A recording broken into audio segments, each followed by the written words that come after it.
Welcome back to Red True Crime. Happy Super Bowl Sunday, everybody. Kidnappings have terrified and fascinated us for centuries. They shatter families, they spark manhunts, they change laws, and sometimes leave mysteries that never resolve. Today, we're diving into the full history of high profile abductions, cases that gripped nations and shaped investigators, and also shaped investigations. But we'll end with a case unfolding right now. And that's the suspected kidnapping of 84-year-old Nancy Guthrie, mother of NBC's Savannah Guthrie. And as of February 8th, 2026, she is still missing. Ransom notes are circulating, and time is running out. So sit back, and we'll be going to a deep dive here.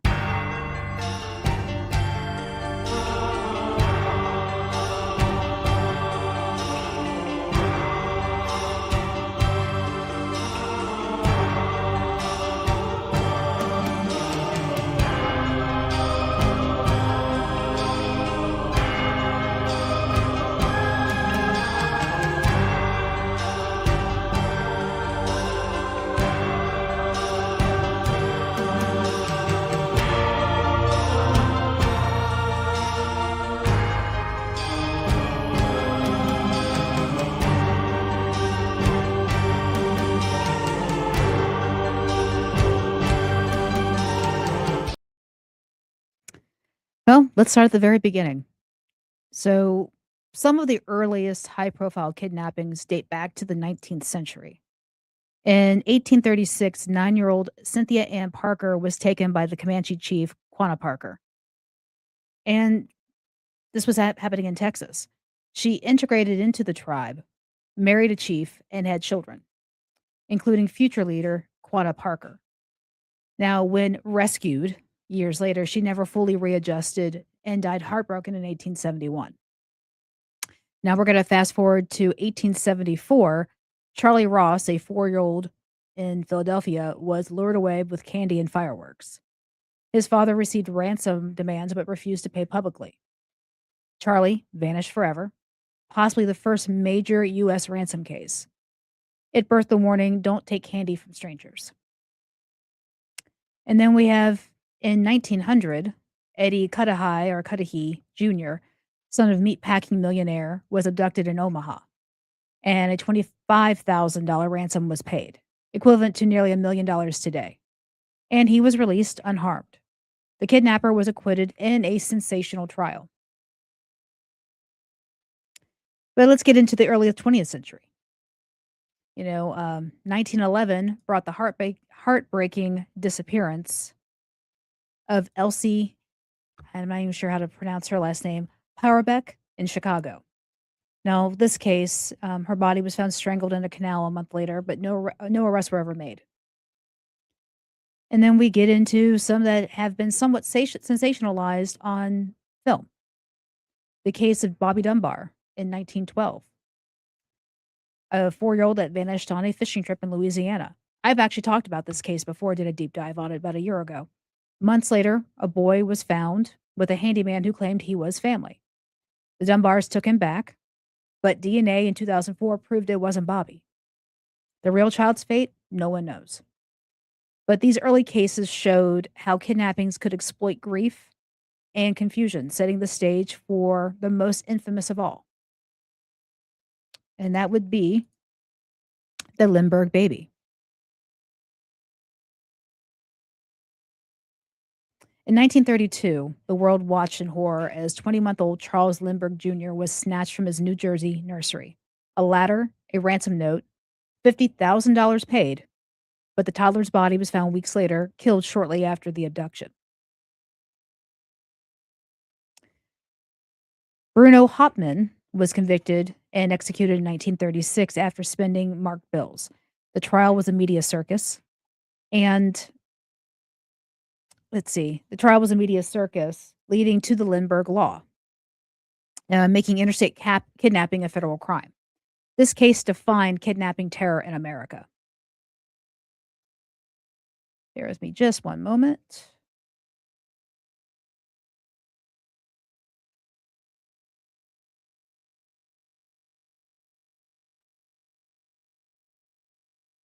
Okay. So we go from him to one that was sensationalized in the 60s. 1963, Frank Sinatra Jr. was taken from his Lake Tahoe hotel room. $240,000 in ransom was paid, and he was released unharmed. The amateur kidnappers were caught after one bragged, convicted, and imprisoned. And this one was made into a high profile movie. 1973, John Paul Getty III, grandson of oil billionaire, and was kidnapped in Rome. His ear was severed and sent as proof. Getty Sr. initially refused to pay the $17 million ransom, paying $2.9 million instead. Teen was released and traumatized and died young in 2011. In fact, John Paul Getty III is the father of Hollywood actor Balthazar Getty. It was real popular in the late 80s and the 90s. And then we get into an even more high profile kidnapping of Patty Hearst. So in 1974, 19-year-old Patty Hearst, granddaughter of William Randolph Hearst, was abducted by the Symbionese Liberation Army in Berkeley. They demanded food for the poor, and her family complied partially. 2 months later, Hearst joined them, robbing banks under the name of Tanya, and was captured in 1975, convicted, but her sentence was commuted by Jimmy Carter and pardoned by Bill Clinton. Stockholm Syndrome or coercion, the debate goes on. And then we get to the Chowchilla school bus kidnapping that happened in 1976. 26 children and their driver buried alive in a quarry van. They escaped after 16 hours. The perpetrators demanded $5 million, but were caught and sentenced to life and were later paroled. So now let's get into the more recent of memory kidnappings. Bear with me just another second while I pull this up.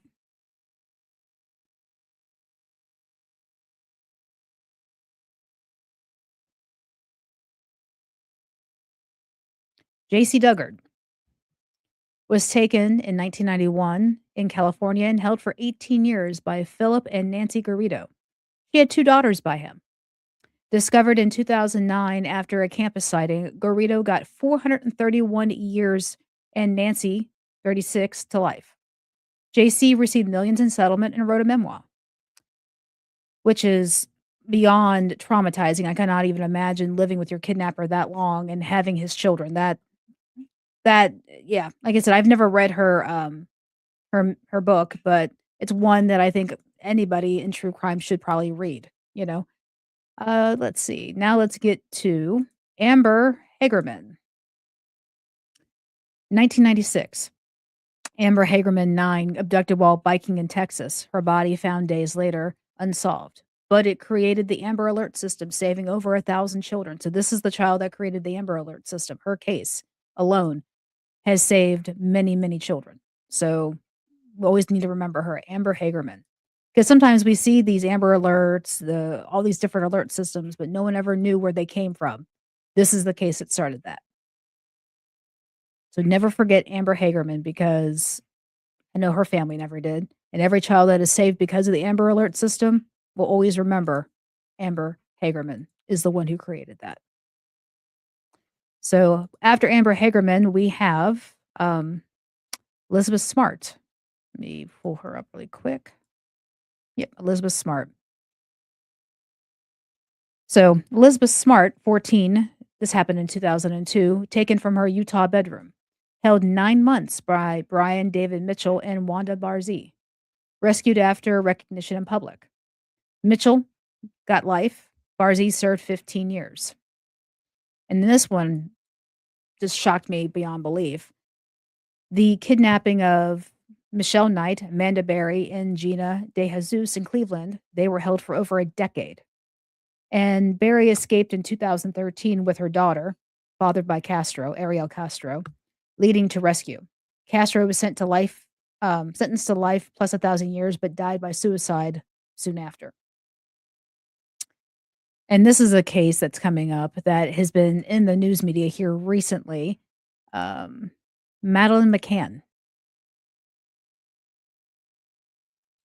vanished in 2007 from a Portuguese resort apartment at age 3. still missing, ongoing investigation. So, as you keep getting these stories about young women that would be the age if, Madeline would be now, claiming to be Madeline. And DNA test prove that it's not her. It's been heartbreaking for her families. I'm sure it's reliving the trauma over and over and over again because is their daughter alive or is she gone? No one knows. So now let's go ahead and get to the case that is the topic of every news channel, every YouTube channel, every person who writes media, the kidnapping of Nancy Guthrie. So, as of February 8th, today, 84-year-old Nancy Guthrie, mother of Today co anchor Savannah Guthrie, plus siblings Annie and Cameron, remains missing from a Catalina foothills home in Tucson, Arizona. So, on January 31st, 2026, she was last seen around 9:48 p.m.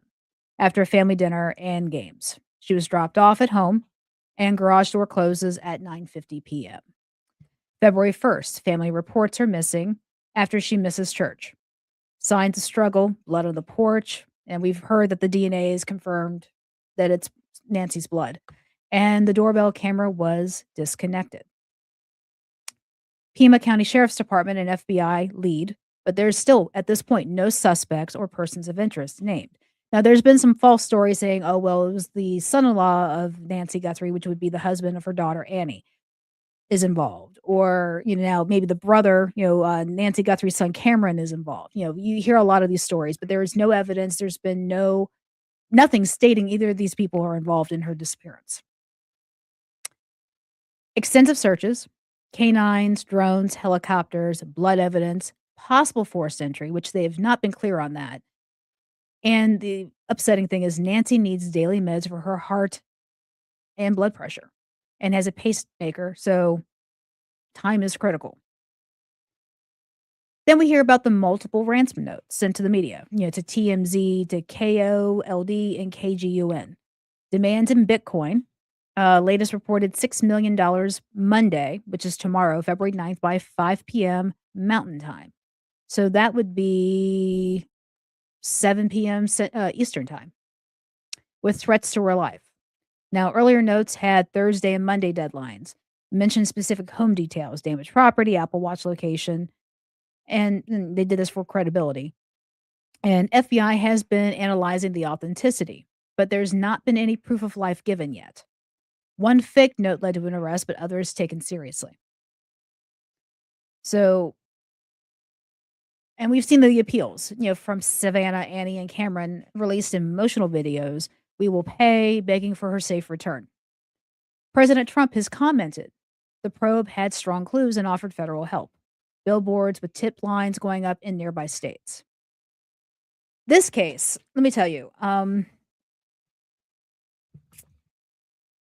the current status is the search has expanded to family properties, no resolution. Investigators believe she was taken against her will as early February 1st, and the case has gripped the nation, drawing parallels to historical abductions, hence my timeline of things that I've been talking about. But let me say this. I think when it comes to Nancy Guthrie, now I'm not a detective. I have no experience in investigating cases, none. This is just me giving my opinion. She lived alone. Her property was kind of, a lot of space in between her and her neighbors.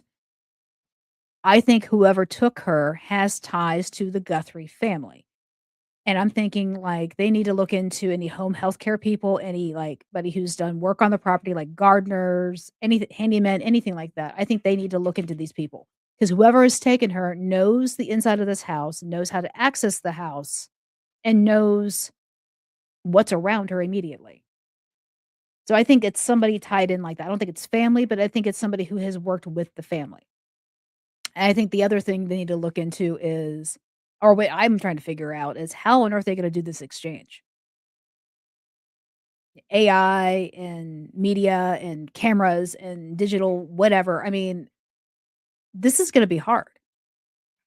And what's weird is that the latest plea where they said, the family plea saying, "They'll let her go or we'll pay. We wanna celebrate with her one more time." I'm wondering if the family is preparing themselves that she may not be alive when they find her, if she's found. Weird wording that they use in that last plea. So, but like I said, I think whoever has her is somebody that the Guthries already know. That's what I think. So, kidnappings leave scars that last generations. From Lindbergh to Guthrie, they remind us how vulnerable we really, really are and how relentless families and law enforcement must be. If you have tips on Nancy Guthrie, contact the FBI or Pima County Sheriff's tip line. But what do you think happened? Comment below, like, subscribe, and hit the bell for more true crime. And stay safe out there. And this is Red True Crime until next time. But like I said, let me know what you all think. What do you think? Who you think is involved? Is she still alive? I hope she is. And until next time, like I said, be weird, be rude, be safe. And this is Rebecca. I'm out. Bye, everybody, and enjoy the game.